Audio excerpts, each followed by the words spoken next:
lebih berat lagi. Orang sudah mau baca istighfar itu sudah bagus. Nah ini malah ditambah alayab ko amali atharun minal isyah. Jadi orang yang melakukan taubatan nasuha ini efeknya dia itu akan hilang aktivitas negatifnya, baik ketika sendiri ataupun bersama orang lain. Kalau baik di depan orang lain, nah kayak tunggale ini.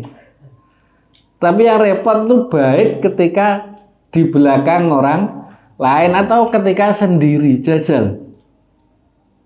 Jadi Aklis, pada nawakmu nek ning ngarepe wong karo dhewe ngono padha ora?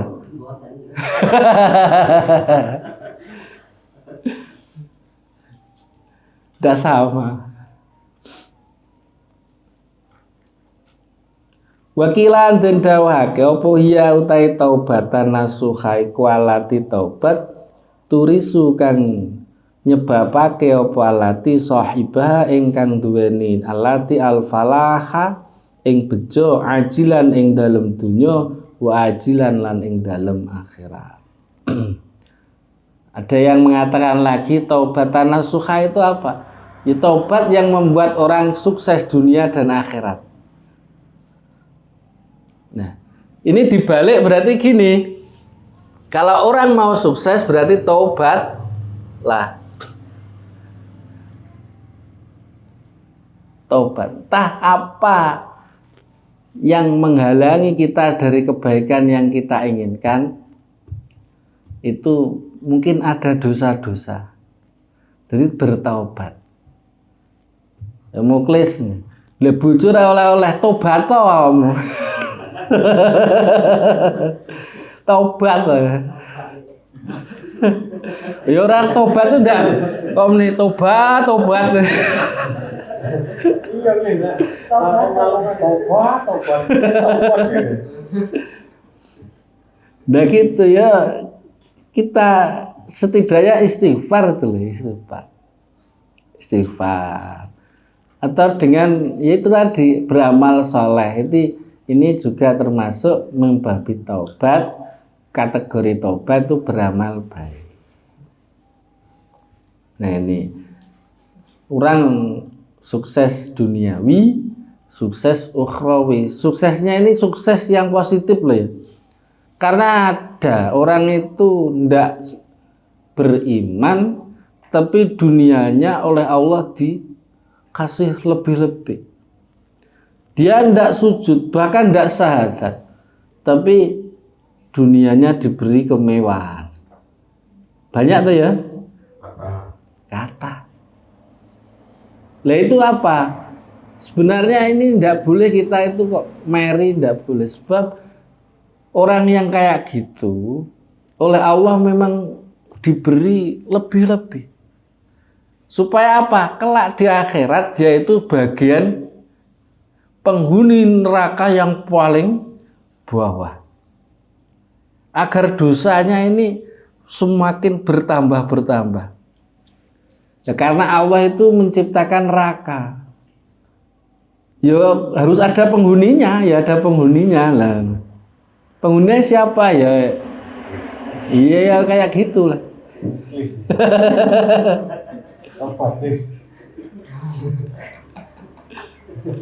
Tobat. Ini momennya momen tobat. Astaghfirullahaladzim. Dan amal baik yang kita lakukan itu supaya kita itu amalnya kelihatannya sedikit, tapi ternyata banyak. Ini tak warai pinter ya, pinter ngakali malaikat. Ini, kalau kamu beramal entah wajib atau yang sunnah, misalkan setelah sholat, nanti kamu bilang, ya Allah, pahalanya, keutamaan sholat saya hadiahkan kepada ibu saya, pada bapak saya, kepada eyang-eyang saya, kepada seluruh umat Islam. Wah, itu sudah jadi sedekah kamu yang luar biasa. Ketoknya amalnya satu, tapi kamu memberi sedekah amal yang banyak. Paham ya? Nah, itu ngakali malaikat. Loh, tapi itu bener ya. Bener, itu sedekah amal. Lah, dan nanti bagian saya habis. Enggak, ya malah tambah. Malah tambah. Jadi kita itu tidak hanya beramal sholat karena mendatangi kewajiban, tidak hanya itu, tapi kita juga mampu memberi sedekah kebaikan kepada orang lain. Kalau kita terbiasa seperti itu, maka orang lain pun, kita pun akan menerima hal yang sama dari orang lain. Tidak ngerti nih akhirat. Wah Gusti, sholat kula bolong-bolong. Wah, lah kok ternyata punya pundi-pundi amal yang banyak. Ini amal muklis. Mboten kula. Mboten nate kula ngamal sakmonten Gusti. Kok arek wakan duka kondini.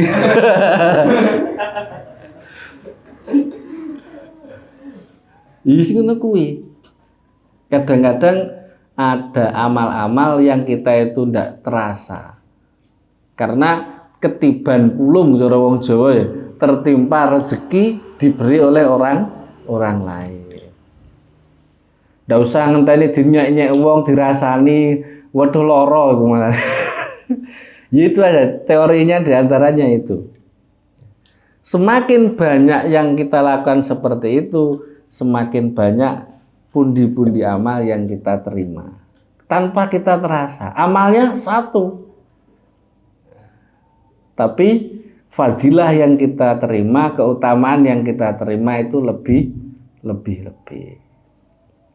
Dan ini teori itu ya.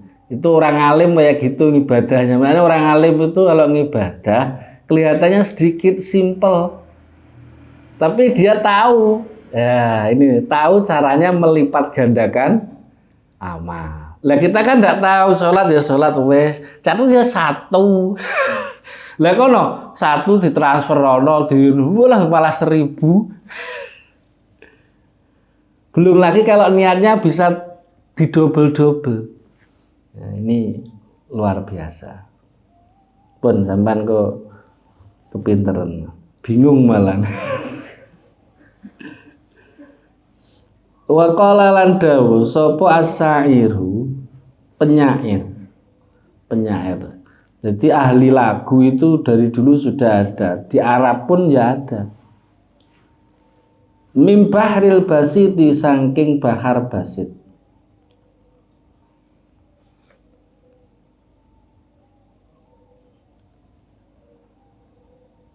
Amataro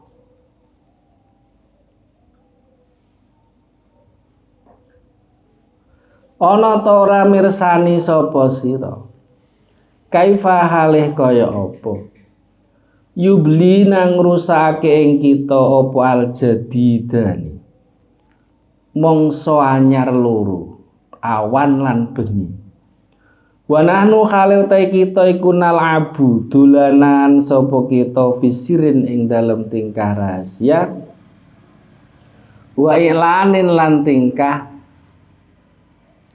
ngedeng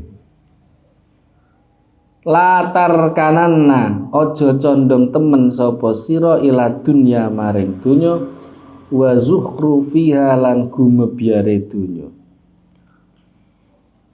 fa in autonaha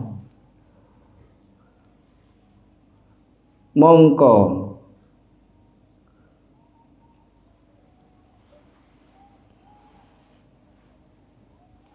sak temene fa inna autonaha mongko sak temene pira-pira panggonane dunya iku laisat ora ana apa auton iku bi autonin pira-pira panggonan netep wa malan ngamalo sira linafsika krana awak dhewe sira mingkobril mamati saking sadurunge mati fala tahrurka mongko aja mbujuk ing sira apa kasratu askabin akeh pira-pira sahabat wa ikhwanin lan pira-pira kanca.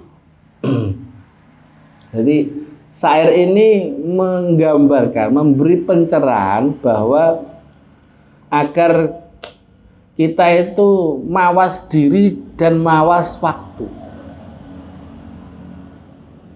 Ama taro kaifa yublina jadidani. Apa kita tidak mikir? Apa kita tidak pernah berkaca diri bahwa waktu itu terus berjalan. Usia itu semakin bertambah berkurang. Ya, lihat sudut pandangnya. Kalau jatahnya 70 sekarang 30 berarti berkurang. Kalau dilihat dari kelahiran berarti bertambah. Ya terserah, sama aja itu ya. Wa nahnu nal'abu. Usia terus bertambah, mundak tua. Sedangkan kita masih gini-gini aja, nal'abu. Bermain-main yang tanpa ada gunanya. Rugi enggak? Rugi. Jangan pernah kita itu condong diri kepada duniawi.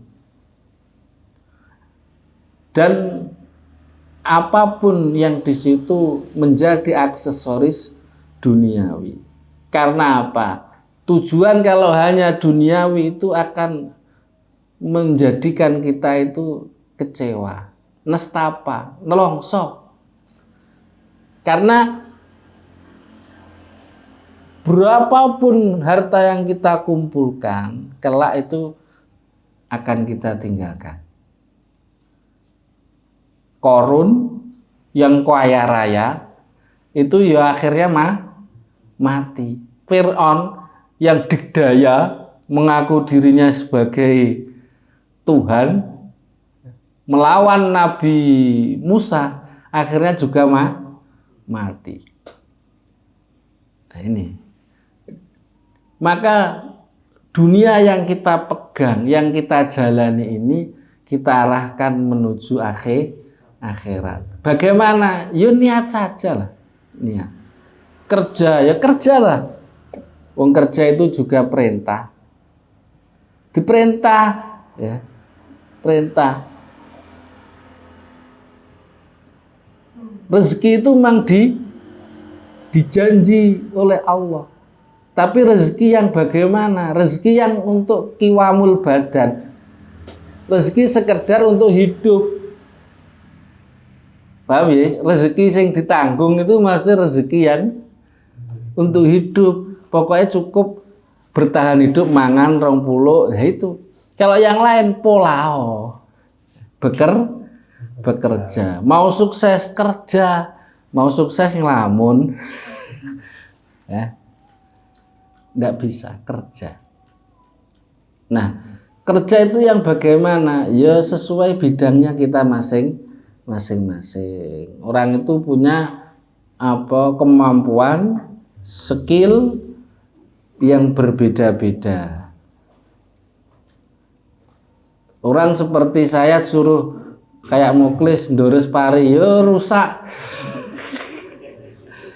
Nggak mampu.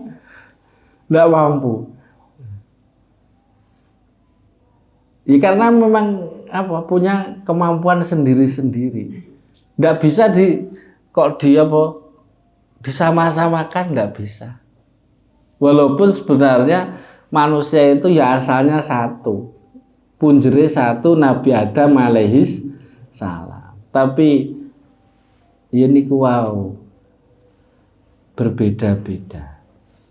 Nah, beda-beda ini sebenarnya adalah makna makhluk sosial.